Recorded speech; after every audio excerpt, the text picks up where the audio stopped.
So we're very privileged to have you here with us today. Thank you for coming, Tim. Thank you.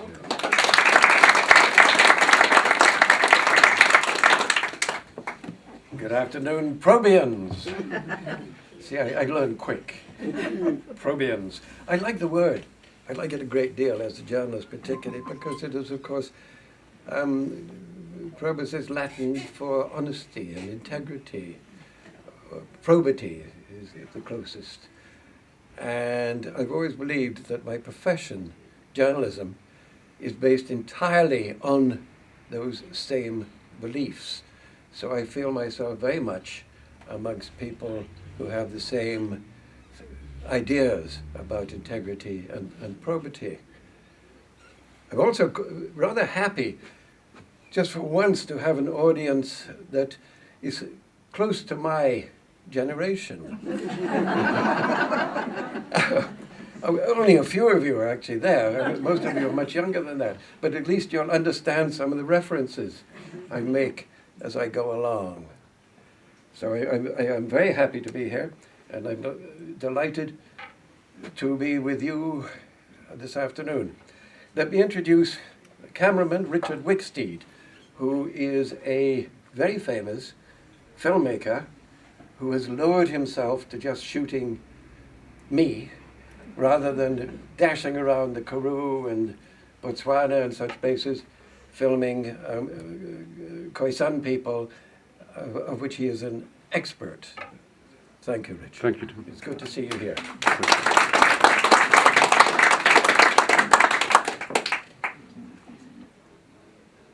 My profession, journalism, is essentially it's a first rough draft of history. The first rough draft of history. Can you hear me at the back okay? Just, you can't? Okay. Journalism is the first rough draft of history. I would do my best. There is no mic, so you'll have to suffer a little bit. But tell me, raise an arm or something. You don't have to shout, just raise an arm if you can't hear me properly. Would you do that? Okay. You should know this is not a speech that I have made before. It's therefore I will probably stumble a little here and lose my place there and that sort of thing. But it's based on some notes I'm making about my profession and my place in it. So I will do my best to be coherent, and I hope occasionally interesting and even sometimes lightly amusing. Tell me if I'm not any of those things afterwards, and I will apologize. It's essentially, what I'm going to be talking about is essentially my own journey through life in journalism, starting from the beginning, and what I've learned about not just journalism, but myself too, which makes it somewhat different. It's not just going to be a bunch of war stories, which I'm quite good at, but it's also how it's affected me, what free journalism in a democracy demands, and the price you pay sometimes for it. So let me get into what I've learned. Starting at the very beginning, my first memory is as a very small boy in London during the Blitz. I remember the sound of the bombs falling. I remember being taken out of bed and put into a shelter in the garden, a hole in the ground. I remember, when a bunch of kids, I remember being sent away from home with my sister, the lovely Jane, and my brother, Howard. And because of the Blitz, a whole lot of children, as many of you will know, in fact, were sent off into the countryside. And the strongest memory I have of the countryside is walking home with a bunch of other kids all holding hands, all 4 or 5 years old, I guess we were. And overhead there was what was called a doodle bug by the British. And the beauty of the doodle bug was it was quite safe while it was still flying. Very primitive system they were bombing, because as soon as it ran out of fuel, it went choo like that. and it bombed the church that we had just left. And there was this, I had that, somehow it's lingered with me and lingered with me ever since. The other part of that, there was that the family was so separated. Our father was off in Burma fighting the Japanese. We children were evacuated to the country. We were often separated from each other, seldom saw our mother. My point here is that it affected, I think, my entire handling of life badly, sometimes, mostly not too badly, because it turned me into a rather selfish person, out of self-protection. And there's more to come on that line as we go along. But the whole point of surviving when people are trying to kill you, those folks up there, they're dropping bombs on you and things like that, did something to me that cut me off to quite a large extent from an emotional life with the family, which often seemed to abandon me. Let's move fast now. I learned to be self-sufficient and look after myself at a terribly early age, which has been a very, very useful thing as a journalist later, because I have I've never joined a political party, and I never become a political, well, it's not quite true, I'll get to that, I guess. I've always felt separate and alone, which is a very useful thing for a journalist to feel, that you have no favorites in whatever battles are going on. You are merely reporting what happens and what it means. After the war, Jane and Howard and I were brought to South Africa by our parents. And guess what place we were put in first? It was a place called Polesmore. I doubt if any of you have ever stayed there.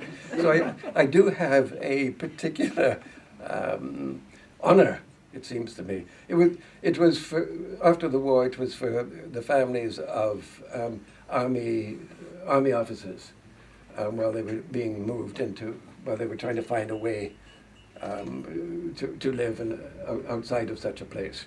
But it wasn't hell, but it was very interesting. It still is. I went to school, to junior school at Musenberg, just around the corner. The Musenberg school, isn't it? It is, I think. Yep. Then my parents sent me to a prep school in Durbanville called Tara, and then on to Michael House. And I mention these things because boarding schools are brilliantly designed to cut you off from your family. So this is going to be a theme throughout. Brilliantly designed. You join another family with different needs and different wants and different rules and all that sort of thing. Again, though, good for a journalist. Oddly enough, good for a journalist. I finished at St. George's, by the way, wearing a straw boater on my head. Some of you will remember straw boaters. Yes. Very dashing, I thought. Anyway, I learned there self-reliance and selfishness. As time went by, it became more and more selfish, more and more self-reliant. Maybe they always go together, I don't know. But in my case, they did. And I failed matric, which is, I think, to some degree, a badge of honor. all I could do was English, which I loved. I thought Shakespeare was terrific when I was 14. And I loved the language. And eventually, that catches up with you because I got between 0 and 20 for mathematics in matric. But it pointed me to two areas. Either I could become a ditch digger or something like that, or I could become a writer, a journalist. So it forced me into doing the thing that I've done ever since. And I'm so glad it did. I can't imagine having a normal, ordinary job, very necessary ordinary not jobs, but I can't imagine having an ordinary job that doesn't have the daily, weekly, monthly, yearly excitement of journalism, where you're covering the world, you're covering what things mean, you're able to explain to people, not just what the politician said, for instance, but possibly what he meant. Now, as an aside, if it's Trump, it's extraordinarily difficult to explain what he said, but it doesn't seem to affect him. That's an aside. Okay. I failed my trick, and shortly thereafter climbed out of my bedroom window, met a friend, and we hitchhiked to Durban, where I got a job with the Natal Mercury, a very good newspaper at the time. I don't know what it's like now at all. What I'd learned up till now is I hated school. I hated being told what to do. And so in a sense, I'd educated myself. It sort of forced me to read endlessly and think about this strange apartheid place that was very difficult to understand for people who were born here, but even more for those of us who arrived young much later.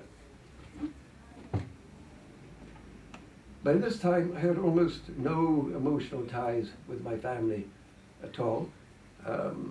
When you climb out of the window and run away, it sort of cuts off negotiations. So I felt abandoned by them. Now, not their fault, but my first memories were not of them. It were of bombs and people trying to kill me. And it didn't change a great deal. I didn't hate them or anything like that at all. They were a fine family by the standards of the time. But I cut off. Let's see. My main job at the Mercury, by the way, I was a copy boy at the beginning, and the main job of a copy boy in a newspaper, just so you know, is to go and buy bottles of booze for the senior people. Quite illegal and immoral, but it's a way of learning how journalists think. What I learned. Oh, then I did a weather story. One weekend, everything had gone wrong. Half the journalists were there. Big storm. They sent me off to do a real story all by myself, and I can't tell you the joy, sheer joy of seeing your byline on a newspaper for the first time. It was immense. And I, of course, once you've had that happen to you, i.e. you're a different person. Not necessarily a better person, but certainly a more inquisitive person. If I can keep on doing this and earning a living out of this, whoa, man, what a way to live. So I did. And my career started with a weather story, like so many other journalists. I loved the excitement of it. I loved the journal. I loved being able to strut a bit. I was 22 or 23 or something like that, and I was covering major stories for the Mercury. I was then seduced by the Sunday Express in Johannesburg. Some of you may remember it. It no longer lives. But it was as anti-apartheid it was safe to be, which I think is probably a phrase for so many of the newspapers at that time. And I covered stories like there were terrible scandals with potato farmers really abusing their workers. But the one that got me into big trouble was I was the only white journalist, as you mentioned, covering the Sharpeville burials. You had to be there. There was this line almost to the horizon of holes in the ground and coffins next to the holes. and thousands and thousands and thousands of black people who were very, very angry, with very, very good reason. And I was snuck in by an ANC friend with considerable trepidation, I have to tell you, even fear. Nobody saw me as the white oppressor. They saw me as a journalist come to cover this story. And that affected me immensely. That courtesy, that sense of a visitor must be looked after. And I've never forgotten. I've never forgotten that. It really, it was one of those areas of life where, hell, I could have been chopped into little pieces and dropped into some of the holes, and nobody really would ever have known. They would have just wondered why I didn't come back to work. And it didn't happen. Instead, I was treated with that courtesy. Okay, I'm trying to move fast here. And what I learned there was a generosity and decency of black people in this country, of which I had very little, with whom I had very little to do, being the son of an upper-class white family living in Hout Bay and Bergfleet and such places. And that changed me too, and it made me a much better person, I hope. I also read the United Nations Declaration on Human Rights. Wow, man, did that change me. Unfortunately, because of the Sharpeville story, which made a big splash around the world, it became necessary to leave. And I was told that by a policeman who I'd befriended, who was as a source. It wasn't dramatic, I'm afraid, but it was good advice for a young man.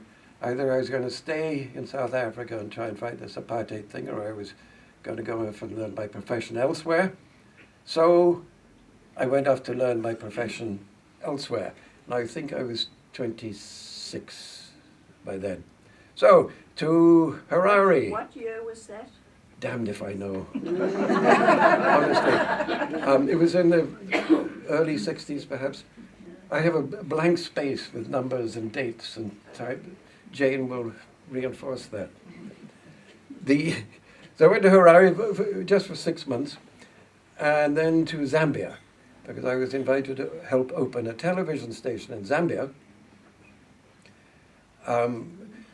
Not one of us knew anything about television, because it hadn't come to South Africa at all by then. And we had 3 years in Zambia working with at the Rhodesia Television, RTV, yes, Rhodesia Television, and enjoyed it enormously, and partly because I was watching freedom being born there, when there was no freedom here, but it was being born in one of the neighbors. And it was fascinating. Kenneth Kaunda and I, the president at the time, had a small disagreement about, as independence was very, very close indeed, there was a strike at one of the mines, the copper mines up on the copper belt. And I remember Kaunda asking me, he had my phone number, asking me not to write about it for a day or two because he was trying to handle the process and save lives. And I had to tell him, Mr. Kaunda, I'm not in the business that you are. My business is telling the truth. So I wrote about the problems, and sure enough, there was some violence, and some people died. You can debate forever if you wish whether I was right or wrong. I still don't know to this day. You've all seen that sort of situation here in South Africa too. The equivalent. And that's where my daughter Leslie was born. in Ndola. She was about that size. And then one evening I was on assignment in, where the hell was I? In Meikle's Hotel in Harare, thank you. Yes, yes. And around midnight, excellent bar, by the way, if you're ever there, Meikle's Hotel, it's terrific. One night, there was wars going on in the Congo at the time, and the United Press International man, the chap in charge of the Africa bureaus, joined us. There was NBC and the New York Times and the London Times and Agence France-Presse and all the big boys were gathered at this table. All of them at least twice my age. Some of them were three times my age. And the UPI man happened to mention, he was so English he could hardly speak, but you worked trying to understand him. Actually, I'm looking for a chap, a young chap probably, who can go to Congo for me. And when you're 26 and somebody wants to send you to a war, put your hand up. So, 3 weeks later, I was in the Congo. I spent 3 years there covering the wars in Lubumbashi. I was on the Katanga. I was covering the Katanga side of the Congolese wars. And, come on.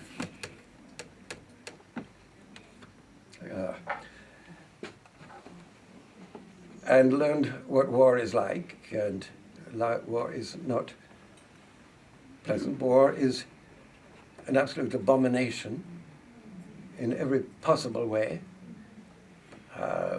A friend of mine was the United Nations commander in Katanga after the UN had taken the province from Maurice Chombe. And we were talking one night about war, and he was heavily decorated, a very fine soldier, and he revealed that if attacked, he would of course defend, his men would of course defend the regiment, the unit, but he personally was a pacifist. So he wouldn't actually be able to shoot anybody who was attacking him. I kind of like that. A military man is a pacifist. It seems to be fully rounded. But that's by the by. Yes. While I was in the Congo, two famous anti-apartheid people arrived at my doorstep one morning. Goldreich and Volpe. Anybody remember them?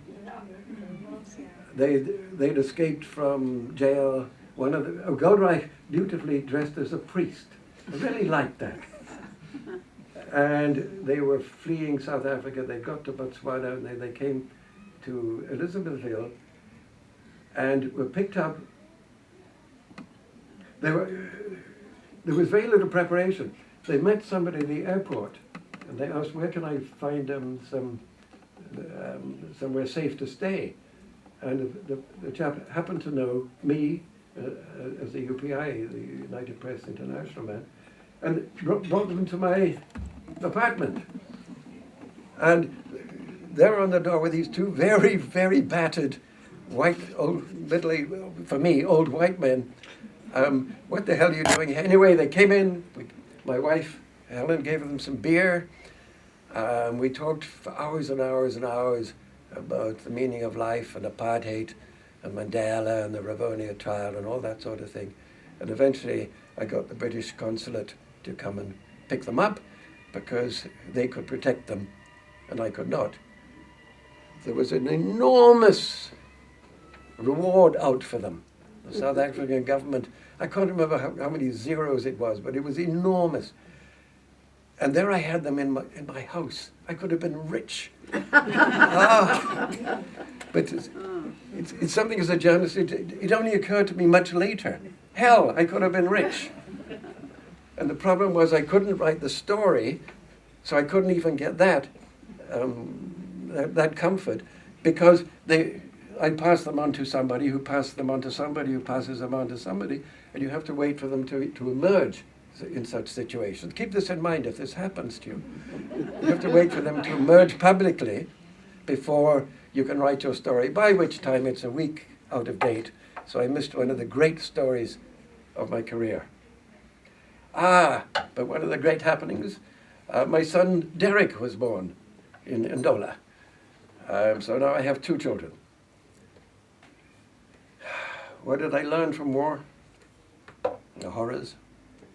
It is horrors. There is nothing honorable about war. I also learned something interesting, because I was captured at one time with the United Nations recce team, 6 people. We'd flown into this little village to find out how far the Katangese army was from it, and we'd been there about 10 minutes when some nasty chaps in pickup trucks with machine guns in the back came roaring in and started shooting everywhere. I remember hiding behind a tree and watching that interesting thing of, just like in the movies, little dust things spurt up with a bullet in, and it goes past you, and you think, isn't that nice? The tree saved me, and then I was grabbed by one of the men, the man in the red bandana in my book, and he decided to play bayonet practice with me, the bayonet on the end of his rifle.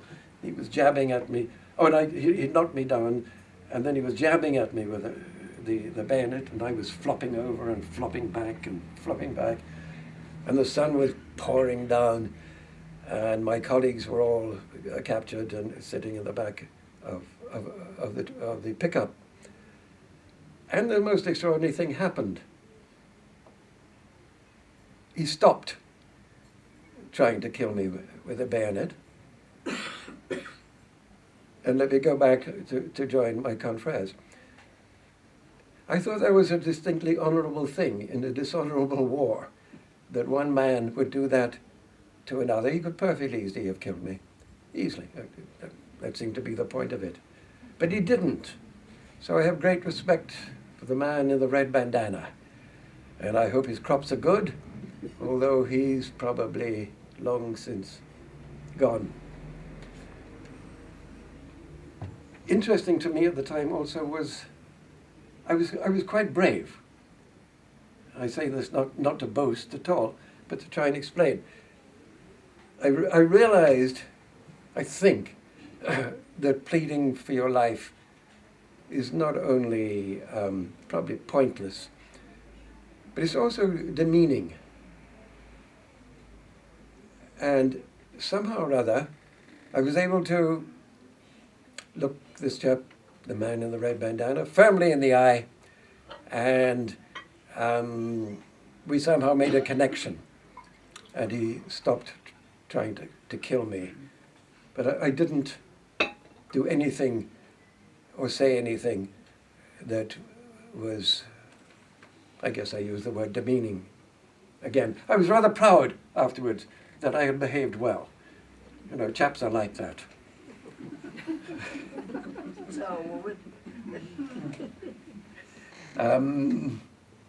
Okay. I earned enough money, 3 years and 2 wars in the Congo. I earned enough money to go and play the game with the big boys in New York, the very peak of my profession.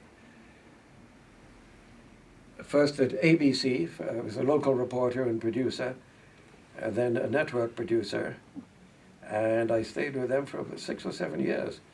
And I won an Emmy Award for LSD Trip to Where Anybody needs to know anything about LSD, just ask me.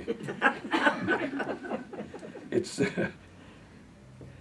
and I covered civil rights protests, people shooting at each other, gassing, dangerous stuff. Harlem riots after the assassination of Martin Luther King was another story I remember. And what I learned I could play the game with the big boys, which is terribly, terribly important, particularly when you're a loner, as I was, and not part of any group at all. I managed to fight, perhaps an unfortunate word, I managed to work my way up in the profession.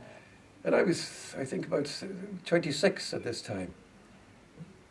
And I look around today at 26-year-olds, and I think you guys are, hey, how unlucky you are that you're not out there covering wars and things like that. But I don't really mean it, because I don't think they should. I could play the game. Interesting, at least to me, is how you can have joint loyalties. On the one hand, I was working for ABC Network as a reporter and a producer and making documentaries. On the other hand, every Thursday evening, I would join a Trotskyite group in the lower village of Manhattan, who were dedicated to eliminating the running dogs of imperialism and other such phrases, and certainly overthrowing the government. And I worked with them for about 6 months, and it was fascinating. We met in this old rundown building in the lower west side of Manhattan, right next to the elevated subway, and every time we'd be talking about bringing down the running dogs of imperialism, etc. And every time the sound of a subway came closer, everybody would stop talking. And I eventually found out that that's because the people below us, the floor below us, housed an anarchist who liked to build bombs. And the problem was every time that subway came past, everything rattled. And everybody thought, maybe this is maybe this is it, the big explosion. And when it didn't happen while I was there, you would be glad to hear. I certainly was glad that it didn't happen. Yeah. Oh, then I went to NBC. Oh, I got fired by ABC because I'm difficult. And then I went to NBC, the National Broadcasting Corporation in New York, and they fired me twice. Which should have told me something, but it didn't. It didn't stop me continuing, going on. Then to PBS. Ah, yes, I went to PBS. It was a wonderful network. It's poor, it's simple, and it has great integrity, and I loved it dearly. That's why I produced a documentary called Behind the Lines about the New York Times.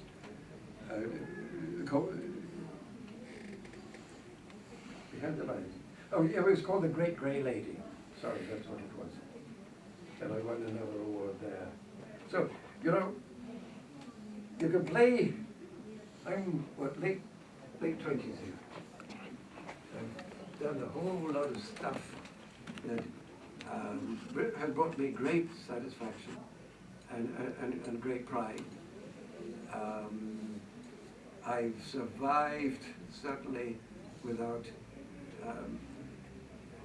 any real ties. I found a way to have a satisfying life, but there was still something not quite right. To cut it short, though, I decided to leave America for two reasons, actually, because of the Vietnam War, and which was just going on endlessly, and because of racism, and I didn't want to raise my children in New York where the schools are lousy, and would have really, I think, harmed them. So, went to Canada. Stayed there for 40 years, long time. See, I don't have dates. And what happened there? I spent 15 years as a reporter in Montreal, running the national news as producer. But the big excitement for me was for 10 years, I was head of TV journalism training for the Canadian Broadcasting Corporation. That's where the thousands of people in hundreds of workshops in a dozen countries comes in. I cannot tell you how satisfying it was to train journalists, working journalists, not students, and how important I think it has been. I was going to say the profession. I don't mean that in any vainglorious way. Journalists have to be trained so that when they practice this profession, they have a standard of morals and ethics. They have a way of judging that which is good from that which is bad, and they cover power, that most terribly dangerous thing. On the one hand, power doesn't want to be reported on. On the other hand, in a democracy demands that somebody keep an eye on them. Which does remind me about, as an aside here, I am incredibly proud of some of the reporting in this country, both during apartheid and since then. It is dangerous work that these people are doing. It is very dangerous work. And they're doing it for the same reasons, I think, that I did all my journalism over those years. They're doing it because they believe in democracy and freedom. And once you believe in such things, it's awful difficult to, how can I put it? It's then awful difficult to think that you're in any sort of normal profession at all, because what you do affects democracy and affects freedom of thousands and thousands of people. Yes, during that time, I ran secret training workshops for South African journalists. This is before 1994.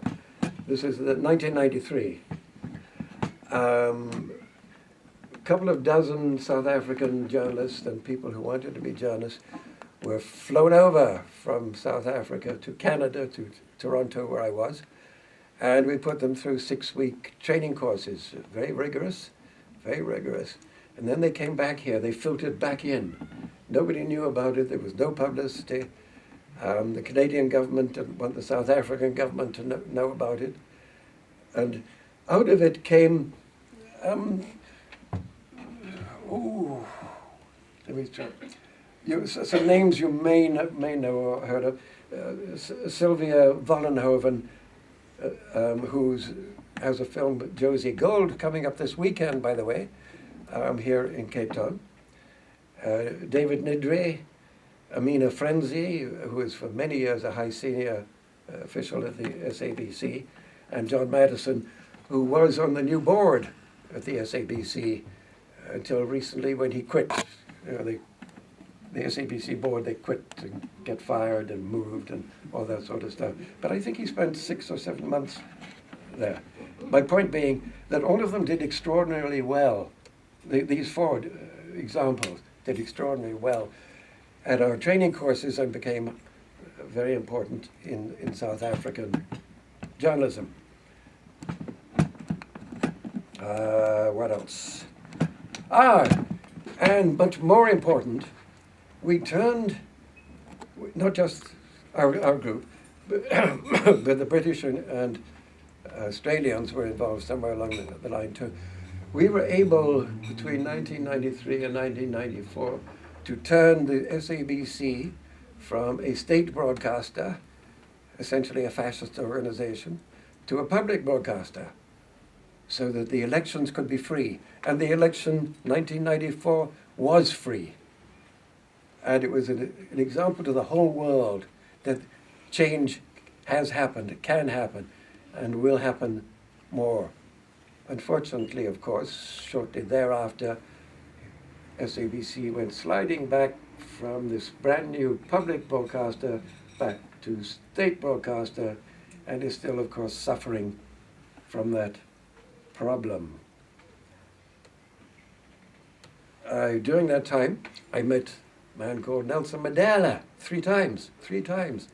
And once at his 83rd birthday party in Johannesburg, to which I was invited, we talked for a while about the people wanting to make a film about him. And I told him firmly that I knew of no one who could play him anywhere near as well as an old friend of mine in New York, who had who could play Mandela better than anybody else. Forgive my scrambled grammar there. And the friend's name was Morgan Freeman, and a year later, out came the movie Invictus. And then I was sitting in the movie house watching one of my dear friends playing the man I most admired in the whole world. How about that, huh? Invictus. Who actually controlled the film? No. Other people made it. But it was it's quite possible that Mandela was going to go for Morgan Freeman anyway. Yeah. But I reinforced that. Let's see now. I learned the awesome responsibility of journalism protecting democracy during these years. That without free journalism, no one is free. And the last protection against the extreme right and the extreme left is free journalism. I just throw that in because it has been the theme of my understanding of my profession during these years.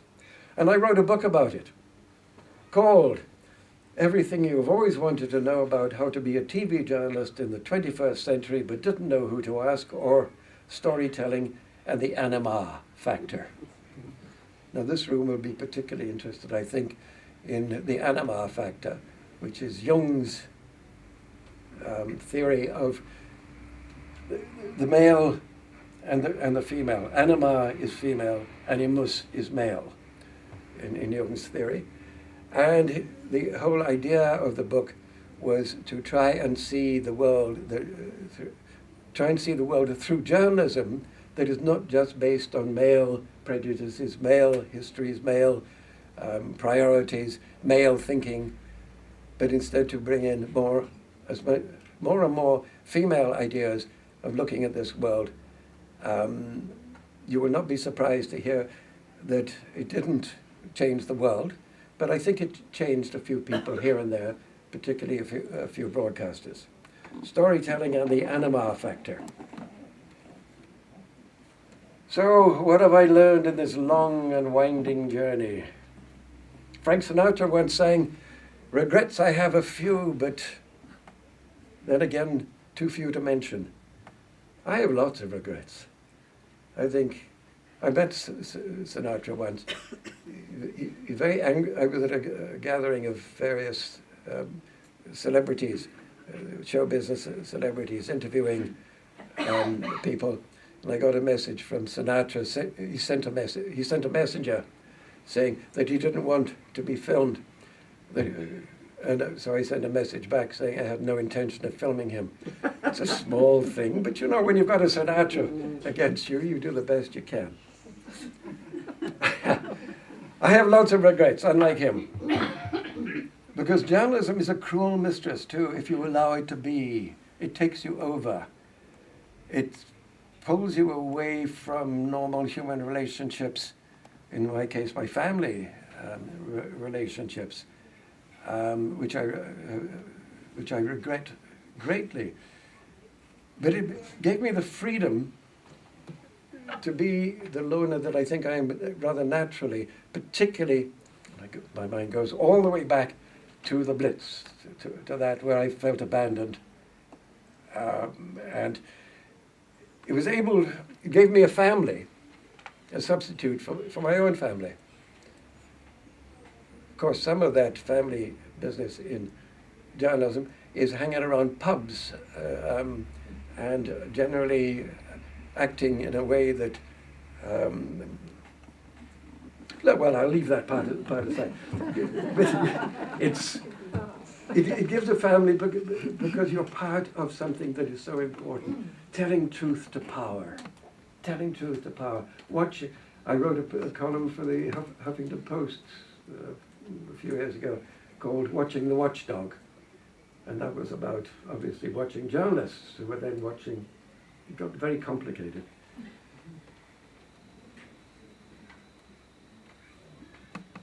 I think, like so many other journalists, I went too far in my cutting off from normal human relationships. Sister Jane will probably agree with that. She saved my life, by the way. How about that? I was in deep depression in Toronto, and she invited me to come and stay with her for a little while. I was a very difficult guest, but I improved as time went by. And the big improvement was when I left her house and went to live in Cinnabar instead. That was the best for her. A couple of other things. I've always envied an old friend and colleague called Don North, who covered a dozen wars.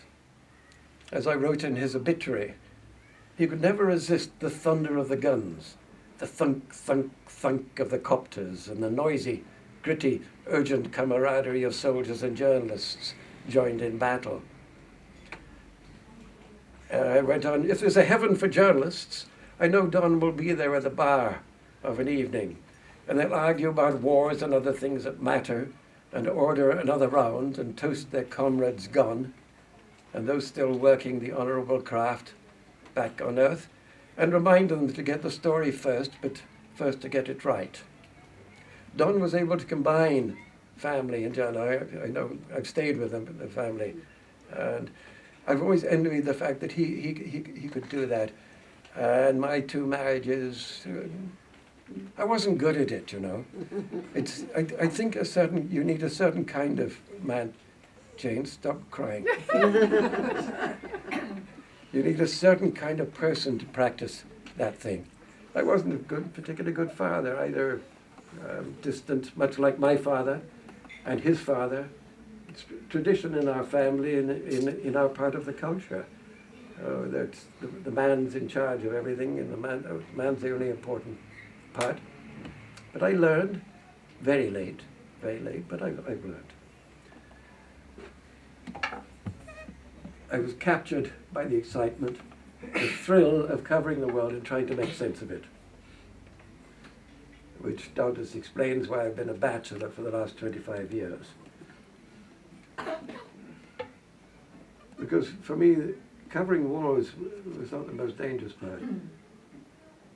It was the